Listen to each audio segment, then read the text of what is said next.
इस मूवी में सल्लू भाई के साथ साथ ट्रिपल एच का भी कैमियो है, पर वो किसी ने नोट ही नहीं किया। कहने चिरकुट सबकी हथकड़ी खोल देता है पर पठान की नहीं खोलता। पर पठान थोड़ा सा आगे जाता है तो पठान की तो ऑटोमेटिकली खुली होती है।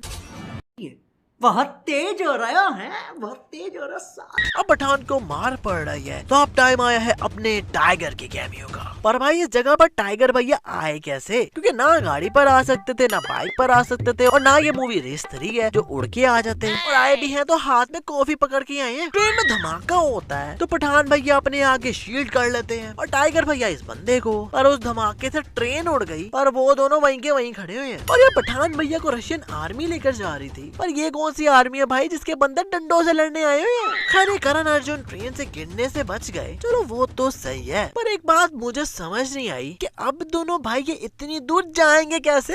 I mean, पैदल जाएंगे क्या? Explain explain. वाह क्या सीन है, वाह क्या सीन है। अबे इस रेलवे ट्रैक पर तो ऊबर भी नहीं मिलनी है इन्हें। पठान भैया लगता है चेस्ट की गेम ही लगाते हैं क्योंकि डोले छोटे ही लग रहे हैं। हाँ भाई अब कोई और गेम लगाते हुए साथ से तो उसका मैं कुछ कह नहीं सकता। यहाँ कर्नल का होलोग्राम बनाया हुआ इन्होंने, पर पहला होलोग्राम देख रहा हूँ जिसका शैडो भी है। राजा जी अपनी शक्तियों का पूरा इस्तेमाल कर रहे हो, लेकिन लौंडा यहाँ नहीं रुक के टीम दुबई जाने लगी है तो अभी पठान के बाल नॉर्मल है, और जैसे दुबई पहुंचते हैं तो पठान के लंबे भी हो गए बाल। और दुबई का ये रोड चकाचक भरा हुआ है, और जैसे जिम आकर साइंटिस्ट की गाड़ी उड़ाने लगता है तो पीछे से तो सारी रोड ही खाली हो गई एकदम। अच्छा वो छोड़ो, जिस गाड़ी को उड़ाया है उसमें पहले ये गार्ड्स बैठे हुए थे, पर जब जिम उड़ाता है तो वो भी एकदम खाली हो गई। अरे बाबा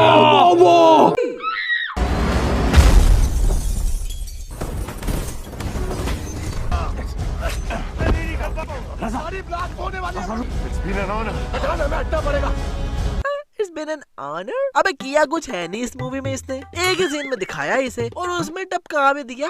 इस बंदे के सीन से ज्यादा तो इस फिल्म में पठान की रेड गाड़ी का रोल था क्योंकि वो ज्यादा दिखी है इससे। जिम के हिट करने से पहले यहाँ इतने ज्यादा लोग चिल मार के बैठे हुए थे, पर जैसे इसकी जीप पठान की गाड़ी को लगती है तो एकदम से वो लोग गायब हो जाते हैं। और सिर्फ वही नहीं बल्कि पूरा रोड ही दोबारा पीछे से खाली हो गया। और मजे की बात कि गाड़ी उड़ के गिरी है फिर भी इसके एयर बैग्स नहीं निकले। अब ये ना कहना कि भाई इतनी एक्सपेंसिव गाड़ी में एयर बैग्स नहीं होते। जिम थोड़ा सा आगे जाता है तो इसके लोग इसके लिए हेलीकॉप्टर ले आते हैं, पर दूसरी तरफ पठान कहाँ से अपना हेलीकॉप्टर ले आया, जबकि इन दोनों का तो कार में एक्सीडेंट हुआ था ना। तो उसके बाद तो ये दोनों पैदल ही थे, ऊपर से भाई ये चॉपर है, टैक्सी थोड़ी ना है जो रास्ते में पकड़ ली होगी इन्होंने। चलो हो सकता है कि किसी ने इन्हें डिलीवर कर दिया होगा, तो भाई हेलीकॉप्टर का ड्राइवर भी तो साथ ही होना चाहिए ना। पर इसे उड़ा भी इनका वही दोस्त रहा है जो इनके साथ कार में था। वाह भाई। और फिर इस जीप के ऊपर जो ये लड़ना शुरू हुए,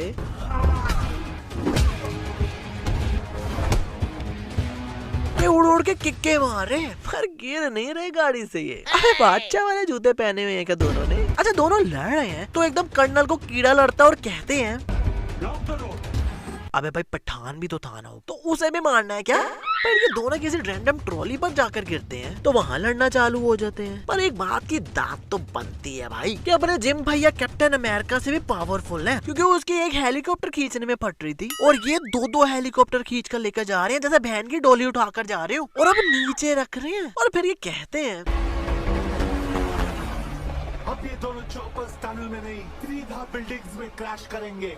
नहीं मतलब ड्राइवर जो ट्रॉली चला रहा है उसने क्या नशा किया हुआ है जो इसकी ट्रॉली के ऊपर लोग लड़ रहे हैं, पिछला दरवाजा खुल गया है, हेलीकॉप्टर बांध दिए हैं, पर अभी भी ये बंदा ट्रॉली नहीं रोक रहा। वाह भाई। इस सीन में पठान भैया रूबी के पीछे जा ही जा रहे हैं, पीछे जा ही जा रहे हैं। सही कहते हैं कि ठरक और सड़क इंसान को कहीं भी ले जाती है, क्योंकि एकदम सामने जिम भैया खड़े हैं पर इन्हें तब भी नजर आते हैं जब रूबी वहाँ से स्विमिंग करती जा रही है। वाह भाई। नहीं मतलब एक बंदा यहाँ खड़ा है और रूबी यहाँ से घूम के आई है यहाँ, और पठान भैया इतनी दूर से पीछे भी यहाँ से आए हैं, और इतना बड़ा जिम इन्हें सामने दिखा ही नहीं। सही अल्ट्रा प्रो मैक्स टर्की होना होगा इस मिस्टेक को आपको डिनाई करने के लिए। Gym is rich but stool ऐसे रखता है जो मारने से पहले ही हवा में टूट गया। अबे इतने हल्के स्टूल्स। फिर वो भी घूम कर पठान के हाथ में अपना लेग पीस देती है ताकि वो इस चिरकुट को मुक्का मार सके। नहीं बहन, टांग के चड्डी दिखाने के लिए पकड़ाई थी जो मारना मुक्का ही था। वो भी अभी जंप मारने लगी है तो इसका पेट एकदम क्लियर है, पर जैसे ही नीचे गिरती है तो बैली तो खून खून हो रहा है। भाई दिख भी रहा है कि खून निकल रहा है तो हाथ लगाना जरूरी था क्या रे बाबा। यार वैसे बॉलीवुड में पाकिस्तानी बॉय को जब दिखाते हैं तो उसका स्टार्टर पैक है, ऊपर टोपी, बीच में तवीज प्लस सलवार कमीज, मतलब और पाकिस्तानी लड़कियों को तो कुछ पहनाते ही नहीं है, मतलब जहन्नमी जहन्नमी जहन्नमी जहन्नमी। ये अंकल के फिंगरप्रिंट्स लेने के लिए रुपाई उसके हाथ अपने थाइस पर रखती है और फिंगरप्रिंट्स भी चकाचक फिट आ जाते हैं, जबकि थंब तो इस बाबे ने सही से रखा भी नहीं था। मुझे लग रहा है तुम इस हनीमून स्वीट को कुछ ज्यादा सीरियसली ले रही है। हो सकता है रशियन जेल के बाहर ये हमारी आखिरी रात हो, सो फिर तो बिल्कुल जाया नहीं करनी चाहिए। बैंडेजेस लगाने की जहमत करेंगे। अबे चोट आगे लगी है तो उल्टा क्यों लेट गई हो बहन। और वहाँ कैरन आंटी बाथरूम जाती है तो रुपाई वो कैरन बनकर बाथरूम से निकल आई। नहीं मतलब भाई कोई अंधा भी बता दे कि ये बंदी अंग्रेज आंटी है ही नहीं। अबे यार ये अंकल इतना ठरकी है, ये कंपनी का सीईओ है, फिर भी कोई भी लड़की थोड़ा बड़ा गला पहनाए तो समझो जॉब पक्की उसकी। और पठान भैया ऐसे करके उसका कार्ड निकाल लेते हैं तो अबे इसके कार्ड पर 1990 देखकर आई वाज लाइक अबे ये क्या लिखा हुआ है भाई। और मैंने गूगल पर ट्रांसलेट किया तो भाई 1990 इसकी डेट ऑफ बर्थ है। अबे मतलब ये पापा 90s किड है, मतलब ये 90s किड है तो मैं तो भाई अभी पैदा ही नहीं हुआ। यहाँ आप ये दोनों 10 मिनट का टाइमर लगाकर बिल्डिंग की छत पर जाते हैं, वो भी कपड़े चेंज करके। अबे कपड़े चेंज करके तो छत पर जाने पर ही 10 मिनट इनके खत्म हो गए होंगे। अच्छा इसके बाद बालून उड़ाकर उसकी हुक अपने पीछे लगा लेते हैं और प्लेन लेकर इन्हें उड़ जाता है। पर भाई ये इतना बड़ा रिस्क पैराशूट के बिना ले रहे हैं। And please don't tell me कि इतू से छोटे से बैग में पैराशूट होगा। दुबई वाला प्लेन खराब हो जाता है तो पठान अपने वाले पायलट को कहता है Listen to me.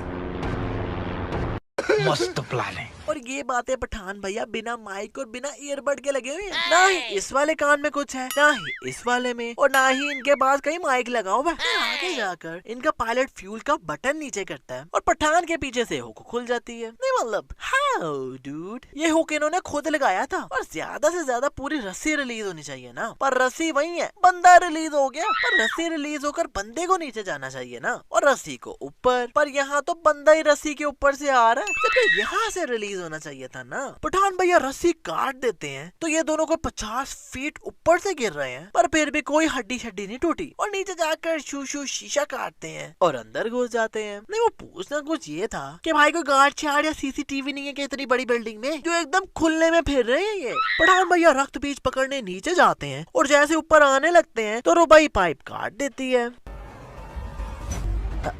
And it was at this moment he thinks कि उस दिन इसकी ले ही लेता तो अच्छा था। चुम्मी। खैर जब पठान भैया नीचे गिर रहे हैं तो जो पाइप टूटी थी ना वो भी तो पठान भैया के साथ ही गिरनी चाहिए थी ना, पर वो तो गायब ही हो गई। नीचे भी गिर रहे हैं तो अकेले गिरे हैं। वेट दीदी अब तू जाएगी कैसे। पठान को यहाँ एक हाथ पर हैंडकफ लगाया हुआ है और दूसरे हाथ से ऐसी चेयर पकड़ी हुई है और हथकड़ी भी नीचे गिरी भाई क्लियरली नजर आ रही है। पर पठान जब ये चेयर तोड़ने लगता है तो दोनों हाथ ही बंध जाते हैं। और मजे की बात कि गिर के उठे तो चेयर भी गायब हो गई नीचे से और एकदम खड़े होते हैं तो अब ये फैन किसने ऑन कर दिया भाई। I mean, बाकी किसी के बाल नहीं उड़ रहे। अबे इसके तो बाल ही नहीं है। पठान इस चिरकुट का हाथ पकड़ के तोड़ देता है तो इसकी शॉटगन देखो हवा में कैसे उड़ रही है। आई नीचे गिरने लगती है तो फिर एकदम खुद ही ऊपर चली गई। पठान ने जब जंप मारी तो उससे पहले उसके हाथ एकदम खाली थे, पर हेलीकॉप्टर पर गिर रहे हैं तो भाई एकदम हाथ में पिस्टल पकड़ी हुई है, जबकि राफे वाली नहीं है ये पिस्तौल। और अगर आपको लगता है कि इस मूवी की सबसे बड़ी मिस्टेक थी पठान का इंडोर हेलीकॉप्टर उड़ाना तो ना ना ना, इस मूवी में बहुत बड़ी बड़ी मजे की मिस्टेक्स हैं जिन्हें देखने के बाद भाई लोग आपके होश उड़ जाएंगे एकदम। तो जल्दी से नीचे लाल बटन को दबा दो और बेल आइकन में दबाओ, क्योंकि भाई पठान के पीछे जब ये चिरकुट रॉकेट चलाता है तो पठान भैया अपने हेलीकॉप्टर को ऊपर की तरफ मोड़कर सीधा ऊपर ही चलाने लग गए। मतलब भाई उड़ने वाली चीज है तो क्या जैसे मर्जी चलाओगे क्या, क्योंकि हेलीकॉप्टर हवा नीचे छोड़ता है, पीछे को थोड़ी ना छोड़ता है जो ऐसे ऊपर जा रही है। मतलब कुछ भी।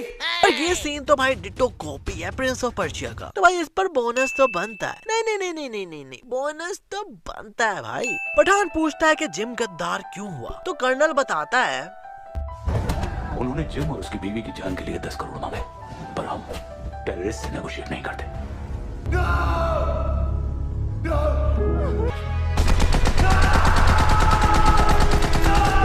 बेन स्टोक्स खरीद सकते हैं 16 करोड़ का। हैरी ब्रूक को 13